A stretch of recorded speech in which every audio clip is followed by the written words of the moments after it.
好，回到環球大戰線節目現場，我們延續剛才川普跟習近平這一場非常重要的通話，我們延續更多的議題。這次兩人呢進行了一場長時間並且是深入的通話。那內容談了什麼？不止貿易，不止軍事，包括台灣議題、俄烏戰爭，還有伊朗局勢，全部都展開對話。而且在跟川普熱線之前，習近平是先跟俄羅斯總統普丁視訊通話，等於一天之內呢跟美俄的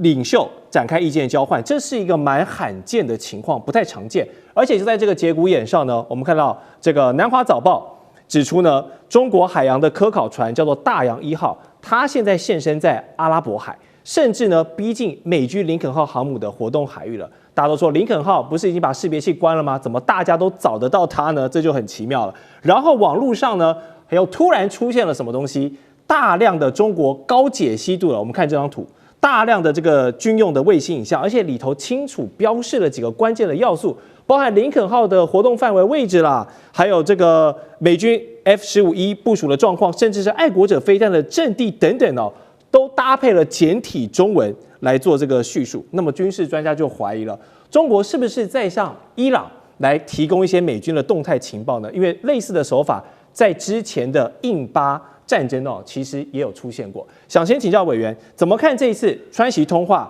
先談到伊朗議題，接着又有這類的軍事影像曝光，這是不是算是中國大陸對伊朗的一種非直接但是間接的一種軍事幫助？中國有沒有對伊朗提供什麼協助？目前看不出來如果有都還看不到。這個網絡上出現了自稱高解析度的軍用衛星這個解析度不高，所以不可能是中國大陸提供的軍用衛星的影像。中國大陸沒有這麼拉慘了，一定更精密很多了啦。第二個，中國大陸會提供軍用衛星影像給伊朗，也不會公開，這很簡單的道理。這是個商用衛星，那你說那個林肯號的位置不難啊，商用衛星隨便買都買得到啊。你現在花點錢上去，商用衛星買都買得到，所以不是問題，因為體積太大了。愛國飞彈基地也基本上是很大的東西是，但真正这個軍用衛星要的是那種很精準的打擊的那種坐標線比這個精準太多了所以這顯然就是一般的網絡上到那個商用衛星網站裡面去 copy 下來的而已了那這個伊朗這個即使是如此，能夠有多大的力量去對抗美軍？坦白講沒有，他沒有那個本事所以有人講說，伊朗可能用1000架這個無人機攻擊航空母艦，什麼時代你大為投死這個不是不成體量、不成品質的東西那你說伊朗的很多的這個導彈可以攻擊以色列，以色列那樣去打了不是問題啦以前人家覺得說以色列打不到，好像神話，不可能打不到，因為所有的攔截都有漏洞嘛。那你說這個靠這個導彈可以把以色列打垮，那也不可能導致伊朗的領導階層，只要他的國家有人被收買，就跟委內瑞拉一樣，領導階層會被斬首行動。那以色列在這邊很有經驗，美國在方面也不遑多讓。搞正規的他不一定行，搞這種陰暗面，這兩個才挺行的所以美國現在可能正在加緊努力就像委內瑞拉一樣一般演習，那 CIA 就不斷的在底下搞各種活動去收買的活動。這個伊朗自己內部要警覺性一點但是伊朗這個國家貪污腐敗橫行，要做到這麼廉潔的官員，那還真的不太容易所以伊朗的很多情報都像漏筛子一樣連那個哈馬斯的重要幹部在你那邊住都會被幹掉，你可想而知伊朗這個內部有多糟糕所以伊朗自己就掂的吧，中國幫不了太大的忙了真的是幫不了太大忙。中國也不會把寶壓在這個滿清末年的這樣的一個王朝手上，也不太可能不太可能。所以這個你說中國跟出手要管控中東危機，他做不到中國也沒有必要去嘎這一腳，真的沒有必要，對他也沒什麼好處但是外交上當然會講主權國家這個不能被侵犯等等，基本原則講一講了因為中國現在是走和平路線嘛，可是美國是走這個實力霸權路線他為他的國家的安全他會施展力量，中國即使為了國家安全他也不會去動用什麼力量，對台灣就是如此啦，對日本也是軟趴趴的，所以你不希望他對中東很硬好，就在此刻，原本本週五呢要在土耳其進行的這個美伊的伊朗抱歉，這個核談判呢傳出要改地方了，換到哪裡？換到阿曼這個地方。消息人士透露，伊朗要求談判的形式現在改成美伊的雙邊會談，不再讓其他國家列席參與或者觀察員什麼的，並且拋出一個新的籌碼，就是暫停核計劃可以，但是這個濃縮鈾要送往俄羅斯代管。從交涉地點，從美伊的閉門會議到這個濃縮鈾交給俄羅斯的種種這個三件套，我想問一下賴老師，怎麼解讀伊朗的這個要求？葫蘆裡在賣什麼藥？伊朗在測試美國是更想打，還是要更想談啊？因為剛開始伊朗提出這個新的要求的時候啊，因為原本已經講好了2月6號就在伊斯坦布爾來舉行會談，但是後來伊朗突然間改變了，他要求說改到阿曼來舉行會談。美國剛開始的時候啊是反對的，彼此之間激烈到就是說那就不談了。那伊朗的態度也就是說那就不談嘛，該打就打嘛啊。結果後來美國還是同意啊，伊朗說好，那我們就2月6號改在阿曼談。這代表什麼？代表美國川普是更想打，更想談的，沒有更想打啊。那一方面可能他的軍力還沒有完全到，二方面美國要在這一次跟伊朗的衝突中，美國雖然完完全全可以重創伊朗的軍事設施跟這個革命衛隊或是軍事能力，但是美國很難像在這個對委內瑞拉在加勒比海那個地方能夠毫髮無傷的全身而退，美國可能很難做到。可是如果美國的軍艦或者航母，或者是美國的戰機被伊朗打下來，或者被伊朗擊中，那這個是大事哦。這個對於川普在國內，還有川普他本身在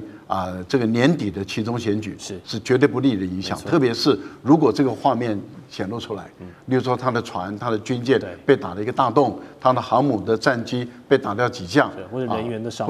的傷亡，那這個對於美國來講是一件大事。我們在強調，他可以把伊朗做非常嚴重的摧毀啊，但是問題就在於他能不能像在對於馬杜羅的那個行動毫髮無傷，這個真的是很困難。好。那我們看到伊朗這一次的態度改變了，而且很強硬。第一個，伊斯坦布爾，土耳其跟伊朗的關係並沒有那麼好。那對於伊朗來講，他寧可選擇一個更中立的，就阿曼，所以這個對於伊朗來講，在談判的地點上對他是有利的。第二個，原本的談判是1對1，然後就是2方談判，對，還有一個就是3方談判。另外一個就是多方談判，要進行這3種形式。那2方談判就是美伊的談判，3方談判就是土耳其當作主持人、東道主來主持兩邊的談判。還有一個多方談判，就是包括埃及、卡達巴基斯坦，還有阿聯酋、沙特阿拉伯等這6個國家都來，包括巴基斯坦。巴基斯坦跟伊朗的關係也並不和睦哦。那這些多方談判裡面，對於伊朗都處於比較不利的地步，所以對伊朗來說的話，他要求的就是我跟你美國自己談，單獨對談，那就其他的都不用參加了。那美國也同意了。好，接着就是議題了。本來美國設定4個議題，一個是濃縮鈾的議題，一個是核能，一個是那個核武發展的議題，一個就是有關於它的中程導彈的問題，另外一個就是資助其他的盟邦。例如說，包括真主黨或者胡塞組織的問題，本來要談4個議題，伊朗說只肯跟你談1個議題，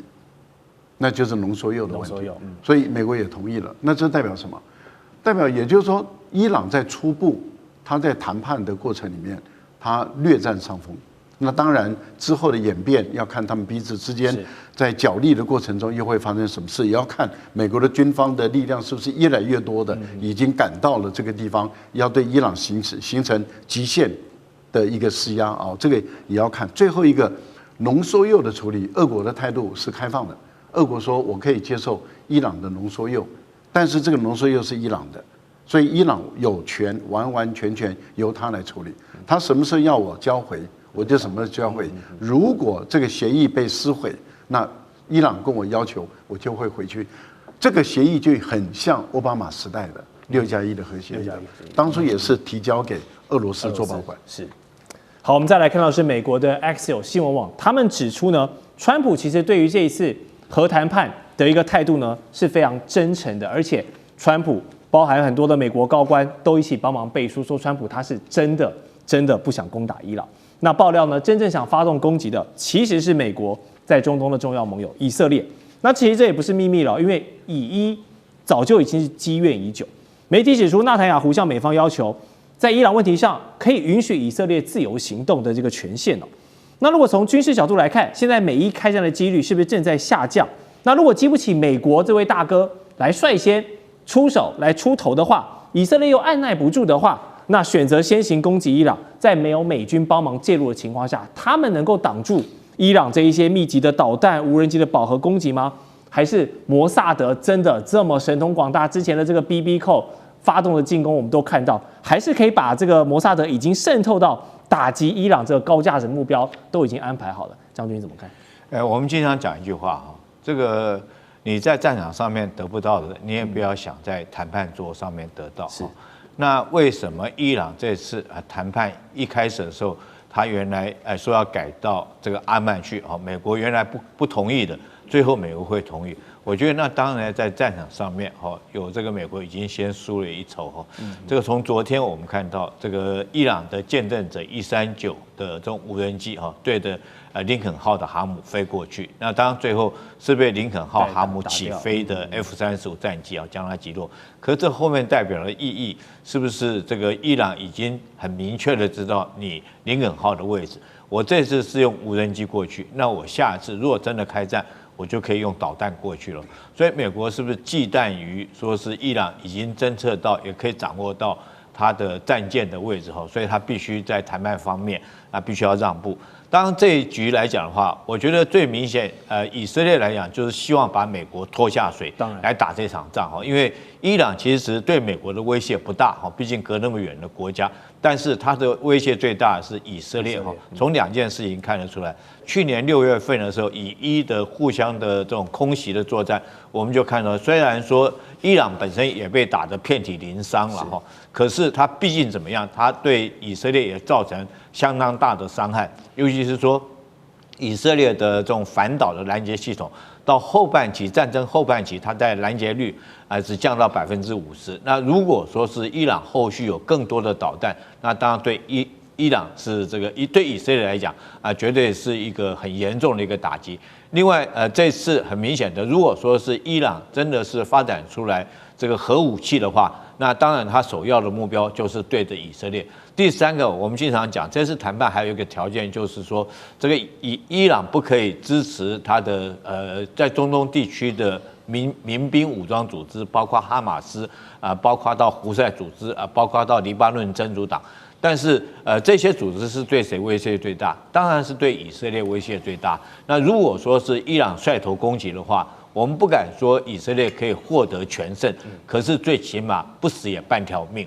所以以色列來講，這是很明顯想要幫美國拉下水。但是我覺得川普也不是笨蛋，他純粹就是商人，他知道這場仗打下去對美國不見得是有利。所以我認為說，從美國答應談判地點改到阿曼可見的美伊雙方的開戰的條件已經下降。那現在來講，我覺得美伊雙方互相再給對方一個台階能夠下來讓這場戰爭不要發生。那如果說美伊雙方台階互相下來，我覺得最着急的就是以色列這個國家他一直希望，他甚至於放話，他放了2句話這個納坦雅胡說，他寧可挨